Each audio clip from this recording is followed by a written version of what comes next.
चलिए आज हम लोग जानेंगे रेफ्रिजरेंट के बारे में। रेफ्रिजरेंट क्या होता है, देखिए एसी और फ्रिज के सिस्टम में जो हम गैस प्रयोग करते हैं ठंडा करने के लिए, उसी को बोलते हैं हम रेफ्रिजरेंट। रेफ्रिजरेंट मतलब ठंडा करने वाली गैस। या हम अगर एग्जांपल बोले ना कि रेफ्रिजरेंट वह वस्तु है जो थोड़ी सी गर्मी पाकर भाप के रूप में परिवर्तित हो जाती है और थोड़ी सी नमी पाकर, ठंडक पाकर तुरंत द्रव के रूप में बदल जाती है। मतलब रेफ्रिजरेंट मतलब ठंडा करने वाली गैस। देखिए ये तीन टॉपिक है, आपको थोड़ा सा यहां पे हम क्लियर करते हैं। एक का नाम होता है रेफ्रिजरेटर।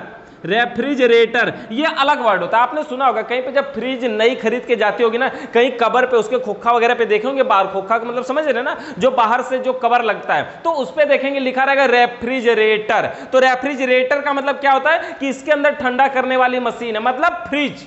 समझ गए, रेफ्रिजरेटर। और ये हमारा होता है रेफ्रिजरेटर। दूसरा चीज हमारा एक होता है रेफ्रिजरेंट। रेफ्रिजरेंट रेफ्रिजरेंट ये क्या होता है, ये ठंडा करने वाली गैस। रेंट ठंडा करने वाली गैस, यानी कि समझिए रेफ्रिजरेटर मतलब ठंडा करने वाली मशीन और रेफ्रिजरेंट मतलब ठंडा करने वाली गैस। दोनों में डिफरेंस समझ में आ रहा होगा ना। रेफ्रिजरेटर मतलब ठंडा करने वाली मशीन और रेफ्रिजरेंट मतलब ठंडा करने वाली गैस। ये हो गया। अच्छा, एक चीज और होता है हमारा रेफ्रिजरेशन। जब हम सिस्टम को पढ़ेंगे ना तो रेफ्रिजरेशन ये रेफ्रिजरेशन क्या होता है, एसी और फ्रिज, ये रेफ्रिजरेशन सिस्टम होता है। रेफ्रिजरेशन सिस्टम के अंतर्गत गैस में क्रियाएं होती हैं, तब जाकर के हमारी एसी हो चाहे फ्रिज हो वो ठंडा करती है। मतलब समझ गए, रेफ्रिजरेशन एक सिस्टम है जिसको हम बोलते हैं नहीं रेफ्रिजरेशन सिस्टम, मतलब एसी और फ्रिज जिस सिस्टम के अंतर्गत कूलिंग करने का काम करती है उसे हम रेफ्रिजरेशन सिस्टम बोलते हैं। वो रेफ्रिजरेशन सिस्टम के अंतर्गत आता है जिसमें गैस का संचार होता है, जिसमें गैस घूमती है, उसे हम रेफ्रिजरेशन बोलते हैं। ये तीनों तीन अलग अलग चीजें, समझ में आया। रेफ्रिजरेटर मतलब फ्रिज, जब फ्रिज या कवर में रख के जा रही है मार्केट से घर पे, कहीं आप तो आज तक फ्रिज लिखा हुआ कहीं देखेंगे ही नहीं। पहली बात तो फ्रिज कहीं लिखा हुआ मिलता ही नहीं है, जहां भी देखेंगे लिखा रहेगा रेफ्रिजरेटर मतलब ठंडा करने वाली मशीन, और रेफ्रिजरेंट मतलब ठंडा करने वाली गैस। ये क्लियर हो गया ना कि जो गैस फ्रिज में लगती है वो रेफ्रिजरेंट कहलाती है। रेफ्रिजरेंट हो गया। उसके बाद है रेफ्रिजरेशन। ये रेफ्रिजरेशन सिस्टम है कि जो एसी है या फ्रिज है वो किस सिस्टम से मिलकर काम करती है, उसे हम बोलते हैं रेफ्रिजरेशन सिस्टम है। मतलब रेफ्रिजरेशन साइकिल होता है, मतलब जो गैस घूमती है ना, गैस के जो घूमने की क्रिया होती है ना, उसको हम बोलते हैं रेफ्रिजरेशन साइकिल। मतलब रेफ्रिजरेशन के घूमने यानी गैस के घूमने की क्रिया को रेफ्रिजरेशन साइकिल बोलते हैं। ठीक है, तो ये हमारे तीन पार्ट हैं, रेफ्रिजरेटर, रेफ्रिजरेशन और रेफ्रिजरेंट। अब देखिए सबसे पहला रेफ्रिजरेंट तो समझ में आ रहा, मतलब ठंडा करने वाली गैस। पहले टॉपिक में हमारा यही है, रेफ्रिजरेंट मतलब ठंडा करने वाली गैस। ये क्लियर हुआ। अच्छा, रेफ्रिजरेंट की विशेषताएं दूसरे नंबर पे, यानी कि अगर हम एसी या fridge, water cooler, deep freezer या हर वो मशीन जो ठंडा करती है उसमें जब हम कोई गैस प्रयोग करने जा रहे हैं, जो रेफ्रिजरेंट यानी जो गैस हम भरने जा रहे हैं, उसमें क्या क्या विशेषता होनी चाहिए। यानी कि ऐसे थोड़ी नहीं जो ही मन करे वही गैस भर दीजिए, उसमें नहीं ना, कि उसमें स्पेशल गैस भरा जाता है, सभी में अलग अलग गैस भरा जाता है। तो यही इसमें बात है कि रेफ्रिजरेंट की विशेषताएं, मतलब जो गैस भरने जा रहे हैं उसमें कौन कौन सी विशेषताएं होनी चाहिए, तभी आपको उसमें भरना चाहिए, नहीं तो आपको बहुत नुकसानदेह हो सकता है। इसमें देखिए पहला पॉइंट क्या है, जहरीली। मतलब जो गैस आप भरने जा रहे हैं वो जहरीली नहीं होनी चाहिए। अब सोचिए जहरीली होगी तो क्या होगा, आप जानते ही है ना कि आप उसमें फ्रिज में कोई सामान रखे खाने के लिए, अब उसमें जहर बन गया तो फिर खाने के बाद तो समझिए नुकसान होगा ना। मतलब कि रेफ्रिजरेंट यानी एसी फ्रिज के सिस्टम में जिस गैस का हम प्रयोग करते हैं, सबसे पहला पॉइंट उसमें यह ध्यान देना है कि वो जहरीली नहीं होनी चाहिए, वो जहरीली नहीं होनी चाहिए। दूसरे नंबर पे हमारा विस्फोटक। विस्फोटक, कहीं ऐसा ना हो कि जिस एसी और फ्रिज में हम गैस भर रहे हैं वो विस्फोट कर जाए, मतलब समझ रहे ना, वो ब्लास्ट कर जाए, वो विस्फोट कर जाए, मतलब वो विस्फोटक भी नहीं होनी चाहिए। ये समझ में आया कि एसी और फ्रिज में जिस गैस का हम प्रयोग करेंगे, पहली बात तो जहरीली नहीं होनी चाहिए, दूसरी बात वो विस्फोटक भी नहीं होनी चाहिए कि पाइप विस्फोट कर जाए, तीसरी बात उबलने का तापक्रम बहुत कम होना चाहिए। उबलने का तापक्रम बहुत कम होना चाहिए का मतलब ये हुआ वो जल्दी से कूलिंग पाने पे जल्दी से ठंडा हो जाए और थोड़ी सी गर्मी पाने पे जल्दी से गर्म हो जाए। मतलब समझिए एसी फ्रिज में वो गैस प्रयोग की जाती है जो हल्का सा कूलिंग पाने पे जल्दी से ठंडी भी हो जाती है और थोड़ी सी गर्मी पाने पे ज्यादा गर्म हो जाती है। नहीं देखते एक आधे आदमी होते हैं ना, थोड़ी सी कुछ बोलेंगे तुरंत गर्म आ जाते हैं। मतलब क्या हुआ कि वो हल्का सा गर्मी पाके तुरंत गर्म हो जाता है और थोड़ी सी ठंडक पाके जल्दी से ठंडा भी हो जाता है, जल्दी से रिलैक्स भी हो जाते हैं। अच्छा ये बात है, मतलब समझते नहीं और तुरंत गर्म हो जाते हैं। मतलब ये गैस जो हम इसमें प्रयोग करते हैं वो गैस ऐसी होनी चाहिए जिसका उबलने का तापक्रम बहुत कम होना चाहिए। मतलब वो कम समय में गर्म होती है तो जल्दी से भाप बन जाती है और ठंडी होती है तो जल्दी से पानी बन जाती है। और भाप और पानी, पानी भाप, भाप पानी, यही बनता रहता है और क्रियाएं आगे हमारी बढ़ती रहती हैं। यानी उसका उबलने का तापक्रम कम होना चाहिए जिस गैस का हम प्रयोग करेंगे। और क्या होना चाहिए, वो नशीली नहीं होनी चाहिए, नशीली नहीं होनी चाहिए। मतलब समझ रहे हैं, एसी और फ्रिज में हम जिस गैस को भरते हैं उसमें हमें ध्यान देना चाहिए कि वो गैस नशीली नहीं हो। ऐसा ना हो कि कहीं कुछ रख दिया और आदमी नशीली वो गैस हो गई और कोई पार्ट रखे खाने वाला, खा के आदमी पूरा परिवार मस्त एकदम नशे में चला, किधर जाता है, मतलब पूरा नशा में हो गया ना, समझ गए। तो वो नशीली नहीं होनी चाहिए। अगर वो नशीली हुई तो क्या होगा, पूरे परिवार को नशा में कर देगा। मतलब गैस नशीली नहीं होनी चाहिए। अगला पार्ट है इसमें हमारा क्या है, खाद्य पदार्थ पर प्रभाव। यानी कि जो हम फ्रिज में या जो भी हम जहां पे डीप फ्रीजर वगैरह में जहां पर भी रख रहे हैं खाने की सामान, खाद्य पदार्थ पर उसका कोई भी बुरा प्रभाव नहीं पड़ना चाहिए। मतलब गैस ऐसी होनी चाहिए कि उसका कोई भी जो हमारे खाद्य सामग्री है, जो खाने की चीजें हैं, उस पर उसका बुरा इफेक्ट नहीं पड़ना चाहिए। यह भी ध्यान देना है। तो क्या क्या ध्यान देना है, रेफ्रिजरेंट की विशेषताएं हमें क्या क्या चाहिए कि पहली बात तो वो जहरीली नहीं होनी चाहिए, दूसरी बात वो विस्फोटक भी नहीं होनी चाहिए कि विस्फोट कर जाए, तीसरी बात उबलने का तापक्रम बहुत कम होना चाहिए, मतलब जल्दी से गर्म होगी जल्दी से ठंडा होगा, और चौथी बात यहां पे वो नशीली नहीं होनी चाहिए, मतलब किसी को वो जो उसमें सामान रखे उसको खाने के बाद उसको नशा नहीं होना चाहिए। तीसरी बात, खाद्य पदार्थ पर कोई प्रभाव ना पड़ना चाहिए, मतलब आप कुछ रख रहे हैं और उस पर बुरा प्रभाव डाल रहा है, यानी कि वो कोई टमाटर रखे सड़ गया कुछ ऐसा, मतलब बुरा प्रभाव का मतलब जैसा आप चाहते हैं वैसा नहीं करता, उसके विपरीत कुछ करता है, ऐसा नहीं होना चाहिए। ये हो गया हमारा। अच्छा, तीसरे पॉइंट में हमारा रेफ्रिजरेंट के प्रकार।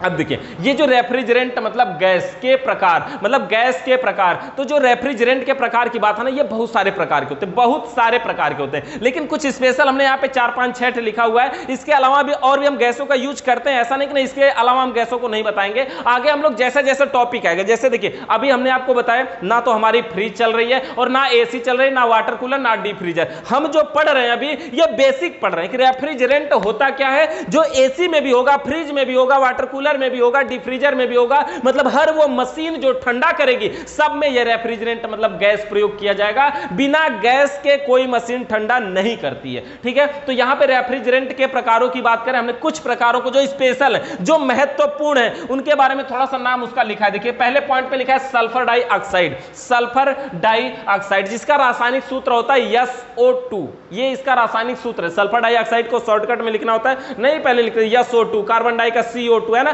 तो ये वैसे ही सल्फर डाई का रासायनिक सूत्र क्या है SO2। ये थर्मोस्टेट वगैरह जब हम आगे पढ़ेंगे उसमें पूछ में तो ये गैस होती है। और उसके अलावा देखिए क्या होता है दूसरे नंबर पे इसमें मेथाइल क्लोराइड, ये गैस है मेथाइल क्लोराइड CH3Cl, CH3Cl ये इसका रासायनिक सूत्र है। इसके अलावा तीसरे नंबर पे अमोनिया, अमोनिया इसका सूत्र है NH3। चौथे नंबर पे अमोनियम, दोनों में डिफरेंट है, ये है अमोनिया और यहां पे है अमोनियम। यहां पर क्या है इसका NH4। उसके बाद है फ्रियान 12। देखिए ये फ्रियान 12 ये फ्रिज में प्रयोग होने वाली गैस है CCl2F2, CCl2F2 मतलब 2 cc, अच्छा 2 cc मतलब 2 बार cc, ऐसा मत समझिएगा, CCl2F2 मतलब CCl2F2। और उसके बाद देखिए फ्रियान 22 का सूत्र है CHCl2F, CHCl2F, यानी ये इसके सूत्र हैं, ये उसका नाम है। अब देखिए जो फ्रियान 12 है ना, फ्रियान 12 ये मार्केट में आना बंद हो गई, यानी जो हम फ्रिज में आज के समय में जो गैस हम यूज कर रहे हैं उसका नाम हो गया R134। देखिए जैसे ये वाली गैस है ना, ये गैस जो देख रहे हैं ये R134, मतलब ये R का मतलब हो गया रेफ्रिजरेंट और 134A, ये 134A इसका मॉडल नंबर है, मतलब इसका नंबर है। देखिए आगे लिखा है रेफ्रिजरेंट 450 ग्राम, यानी गैस का मतलब होता है रेफ्रिजरेंट, या रेफ्रिजरेंट का मतलब होता है गैस, मतलब वह गैस जो हल्का सा गर्मी पाने पे ज्यादा गर्म हो जाती है और हल्का सा ठंडक पाने पे ज्यादा ठंडी हो जाती है, उसे हम बोलते हैं रेफ्रिजरेंट। तो देखिए R134 रेफ्रिजरेंट इसमें लिखा हुआ है। ये वाली गैस देखिए R22, 22 वाली अभी भी उपलब्ध है मार्केट में। ये जो 134 है ना, जहां पे R22 R12 फ्रियान 12 का यूज हम पहले करते थे, अब वही आना बंद हो गई, उसके स्थान पे हम R134 का यूज करते हैं। और उसके बाद ये जो 22 नंबर की गैस है, ये हमारी एसी में प्रयोग होती है, जैसे विंडो एसी, स्प्लिट एसी, इन एसीओ में हमारी ये 22 नंबर की गैस प्रयोग होती है। इस प्रकार से देखिए, तो ये गैस हो गया। अच्छा, रेफ्रिजरेंट का यहां पे क्या हो गया हमारा, रेफ्रिजरेंट के प्रकार, तो हमने कुछ स्पेशल प्रकारों को समझा है यहां पे। अच्छा, चौथे पॉइंट में हमारा रेफ्रिजरेंट सिलेंडर का प्रयोग करते समय सावधानियां, मतलब जो हमारे गैस का सिलेंडर है उसका जब हम प्रयोग करेंगे तो हमको कुछ सावधानियां बरतनी चाहिए। अगर हम सावधानियां नहीं बरतते हैं तो क्या होगा, कुछ नुकसान हो सकता है, कुछ अनहोनी हो सकता है ना, कुछ खराब हो सकता है, खतरनाक हो सकता है, जिससे आपको नुकसान हो सकता है। तो क्या क्या सावधानियां रखनी चाहिए? सावधानियां सबसे महत्वपूर्ण चीजें हैं। पहली बात कि सिलेंडर, गैस भरे सिलेंडर को गिराना या पटकना नहीं चाहिए। आप जानते हैं कोई भी गैस हो, उसको सिलेंडर को कभी गिराना या पटकना नहीं चाहिए। पटकने से कभी टूट फूट के प्रेशर के साथ निकल सकता है, विस्फोट भी हल्का फुल्का कर सकता है ना। इसमें तो छोटे छोटे सिलेंडर होते हैं, लेकिन सिलेंडर कुछ लोग बड़ा भी रखते हैं, 5-5 लीटर 15-15 लीटर के, उसमें यानी ज्यादा गैस रखने के लिए। तो उसको क्या करना चाहिए, गिराना या पटकना नहीं चाहिए। मतलब रेफ्रिजरेंट भरे सिलेंडर को गिराना या पटकना नहीं चाहिए, मतलब जिस सिलेंडर में गैस है उसको गिराना या पटकना नहीं चाहिए। उसके बाद इसमें और क्या, वाल्व को सुरक्षित लगाना चाहिए, यानी कि जो सिलेंडर के ऊपर वाल्व लगेगा ना जहां से, तो वो सुरक्षित लगाना चाहिए, बढ़िया से लगाना चाहिए, कहीं लीकेज वगैरह ना हो जाए। लीक हो जाएगा तो क्या होगा, पूरी गैस उड़ जाएगी ना, नुकसानदेह होगा ना। तो गिराना या पटकना नहीं चाहिए, पहली बात। दूसरी बात, वाल्व को सुरक्षित लगाना चाहिए। जानते हैं ये जो गैसें होती है ना, कुछ गैसें इसमें इतनी खतरनाक होती है, जैसे कुछ गंधहीन होती है। गंधहीन का मतलब समझते हैं, उनमें कोई गंध नहीं होता। जैसे देखिए हमारे घर पे जो LPG गैस हम यूज करते हैं, खाना बनाने वाला जिसपे, ये गैस भी गंधहीन होती है, लेकिन जब गैस कहीं से निकलती है तो हमको महकता है। केयर करेंगे कभी ना, गैस में जब निकलती है तो महकता है। तो वो जो महकता है ना, महकने वाला पार्ट अलग से उसमें डाला गया होता है कि गैस लीक करे तो महके। और अगर वो महकता नहीं तो क्या होता है, घर में लीक करती गैस और पूरे घर में घूमती, आदमी को पता नहीं चलता गैस लीक हो रहा है, आराम से घूमता, आजादी से घूमता, और कहीं माचिस की तिल्ली लगाता, पूरा रूम एकदम भाग से ना जल जाता। समझ गए ना, मतलब क्या हुआ, वे कुछ गैसें होती हैं गंधहीन, जो यहाँ पे एसी फ्रिज के सिस्टम में प्रयोग किया जाता है। मतलब गंधहीन का मतलब उसमें कोई गंध नहीं होती है। और जिस गैस में कोई गंध नहीं होती है, वो गैस अगर आदमी सूंघ ले अगर, तो क्या होती है, छींक आने लगती है। तो अगर कभी ऐसा होता है गैस के कारण छींक या आंसू आ जाए, तो तुरंत आदमी को खुले हवा में चले जाना चाहिए, आराम से खुले हवा में चले जाना चाहिए, बढ़िया से वातावरण का हवा लेना चाहिए। वही इसका उपाय है। यानी कि रेफ्रिजरेंट को अगर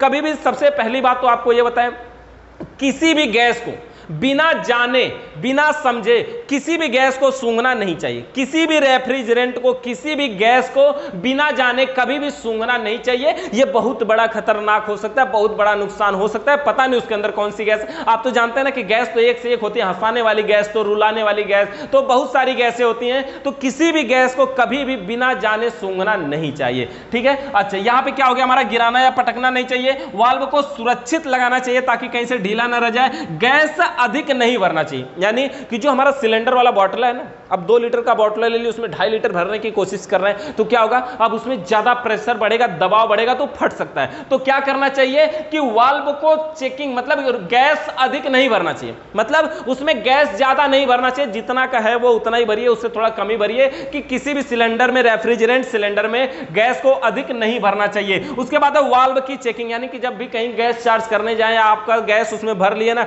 उसके वाल्व को सुरक्षित बढ़िया से चेक कर लेना चाहिए, कहीं वो लीक तो नहीं ना हो रहा है। बढ़िया से उसको चेक कर लीजिए, पानी वानी की बूंदे लगा के, झाग बना के, जैसे भी चेक कर सकते हैं कर लीजिए कि कहीं वो लीक ना हो रहा हो। तो वाल्व को सुरक्षित चेक कर लेना चाहिए। उसके बाद वाल्व को बदलना, यानी कि देखिए अगर किसी कारण से वाल्व में कोई खराबी मिलती है, कहीं से लीक मिलता है, कहीं से कोई नुकसान मिलता है, तो पहली बात तो उसको काम चलाऊं जुगाड़ू मत बनाइएगा, उसको सीधा बदल दीजिए। यानी सिलेंडर वाल्व को क्या करना पड़ेगा, बदल देना पड़ेगा, अगर कहीं से लीक वगैरह कर रहा है तो। उसके बाद हमें ऐसी गैस का क्या करना चाहिए, ज्वलनशील पदार्थों से बचाना चाहिए। मतलब जो हमारी रेफ्रिजरेंट होती है, जो एसी फ्रिज में प्रयोग होने वाली गैस होती है, उसको ज्वलनशील पदार्थों से दूर रखना चाहिए। जैसे LPG gas cylinder, kerosene oil, मतलब समझ रहे हैं ना, केरोसिन मतलब मिट्टी का तेल जो कोटा पे मिलता था, kerosene oil, LPG gas cylinder, मतलब ये सब ज्वलनशील होती है ना, तो जहां पे हमारे एसी फ्रिज के गैस रखी जाती है उनसे उसको दूर रखना चाहिए, यानी कि इसको ज्वलनशील पदार्थों से बचाना चाहिए, नहीं तो आग वगैरह लग सकती, कोई भी नुकसान हो सकता है। इसमें हमारा एक टॉपिक और 5वें नंबर पे हो जाएगा हमारा कि गैस का कलर कोड, लगभग कि जो गैस होती है, जो गैस हम यूज करते हैं वो किस कलर की होती है। तो देखिए यहां पे कुछ कलर लिखे हुए हैं। सल्फर डाइऑक्साइड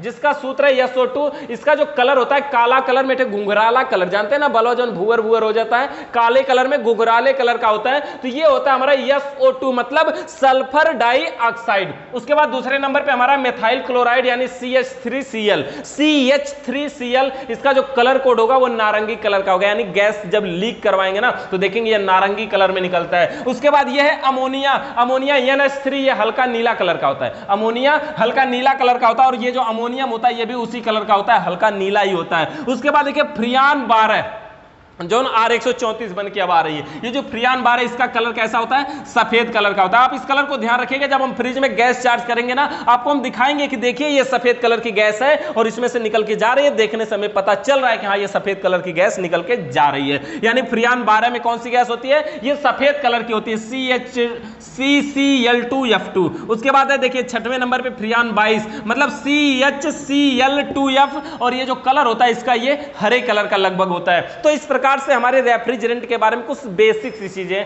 ये देखिए हमारे किसी भी इंपॉर्टेंट टॉपिक से रिलेट नहीं करता है, मतलब ना एसी, ना फ्रिज, ना वाटर कूलर, ना डीप फ्रीजर, या ऐसा बोलिए ये सबसे रिलेट करता है, क्योंकि हर वो मशीन जिसमें गैस भरते हैं उसमें गैस की जरूरत पड़ती है, और जिसको गैस भरते हैं उसे बोलते हैं रेफ्रिजरेंट। मतलब रेफ्रिजरेंट मतलब ठंडा करने वाली गैस। तो गैस से रिलेटेड अगर सवाल या सुझाव है, आपकी कुछ राय, आप कुछ बताना चाहते हैं तो आप हमें व्हाट्सएप पे मैसेज करिएगा 95 111 41 990। वीडियो देखने के लिए बहुत बहुत धन्यवाद।